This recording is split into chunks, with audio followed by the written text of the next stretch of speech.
Charlotte are all under 10 minutes. There are also only a handful of delays. But across the country, security lines are a serious problem. TSA agents have not been paid in a month because of the partial government shutdown. Well, now members of Congress have left Washington for the weekend with no deal in sight to end the impasse. CBS correspondent Jared Hill reports. At Atlanta's airport, long lines left flyers in disbelief. What is happening?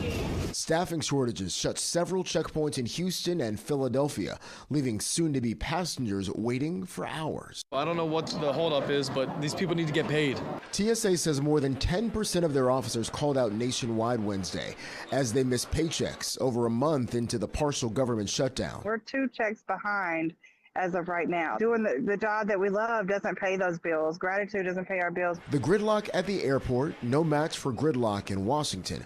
TSA funding is being held up over an impasse on how to reform ICE and the Department of Homeland Security after agents killed 2 Americans in Minneapolis. The Democrats care more about their radical open border activists than they do about Americans who are missing spring break because there are 4-hour delays. Democrats are pushing to fund TSA while discussion over immigration enforcement continues. We should separate out the area where we have a real dispute, and that is on ICE. What they did in Minneapolis has been traumatic for the country.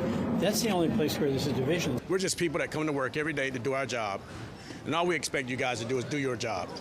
Pay us for what we do. Hoping for a clear path forward amidst the chaos. Jared Hill, CBS News.